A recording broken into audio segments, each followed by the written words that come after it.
if you're planning a fundraiser, there's a really high chance that you're just a volunteer. Yep, you want the event to succeed, but most fundraisers make mistakes not because people are careless, but because people haven't done it often enough to actually see the patterns of what works.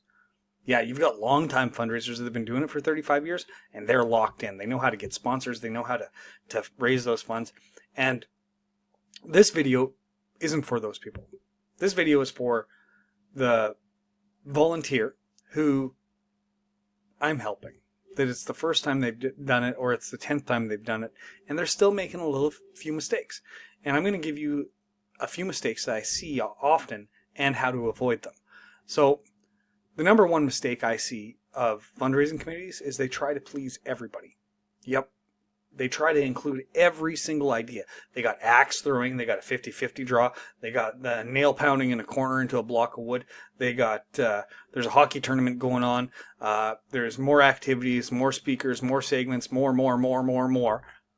And the result is they feel bloated and super unfocused. Guess what? That's because they are.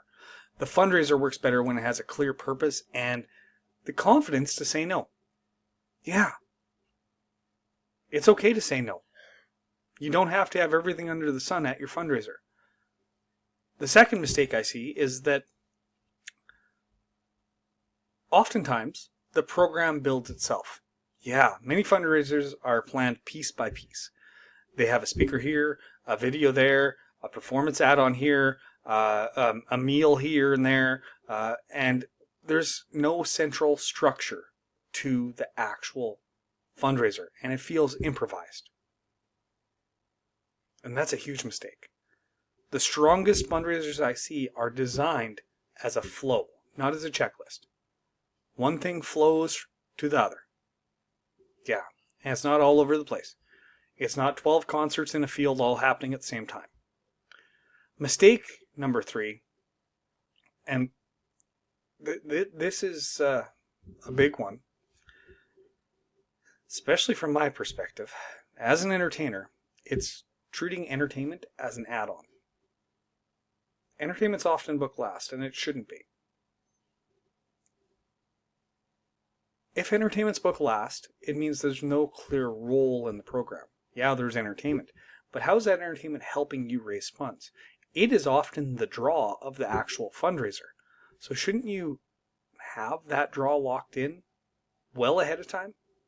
Maybe just right after you book the venue, or maybe even before you book the venue, because a good entertainer is going to do a lot for your event, like controlling pacing, lifting the energy, creating shared moments. But a good entertainer is also going to help you market the event. They're going to know about your event. They're going to know how to actually raise funds and get people through the door. A bad entertainer isn't going to know those things. Yeah. So when that entertainment is just an add-on, it feels disconnected. So don't make it an add-on. Mistake number 4, the ask is unclear. So this is actually the most common mistake, and it's also the most costly. The audience is unsure of when to give, how to give, why the moment matters, and people want to help, but they also need clarity. They really do. So in marketing, this is called a call to action. And you've made your sales pitch for why you're raising funds for the hockey team. Oh, giving money helps us support building the ice surface. So please give money now. That's your call to action. Or giving money helps fix people who have cleft lips in Africa. That's your call to action. So please give money now. People want to help, but they need that clarity. When should they be give? When do they give the money to help whatever thing you're fundraising for? But they need that why beforehand. A confident, well-timed ask really raises far more money than a vague, hey, can you go put some money into the silent auction?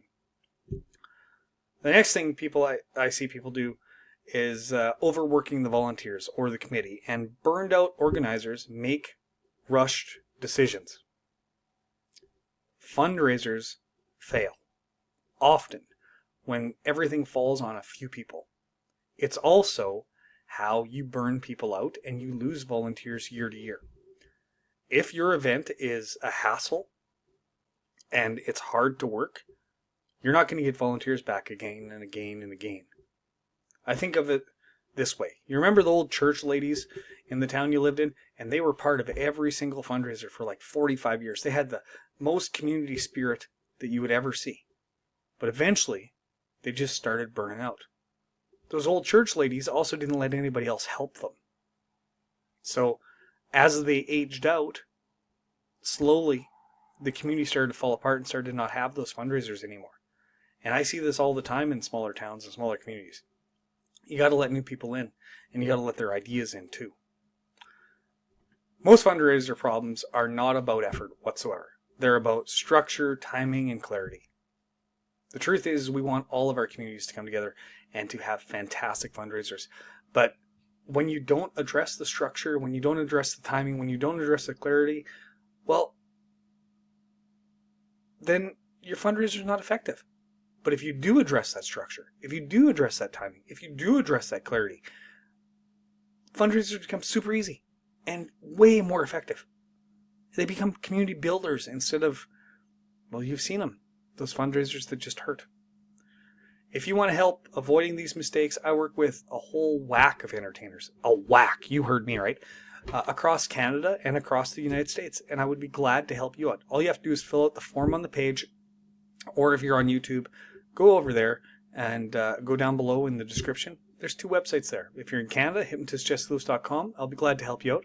And if you're in the US, comedyhypnotistgroup.com as well. Don't worry, it's not just hypnotists. I've got magicians and dancers and a whole bunch of other types of entertainment as well that would be glad to help you with your fundraiser. Thank you so much for watching, and I'll see you next time.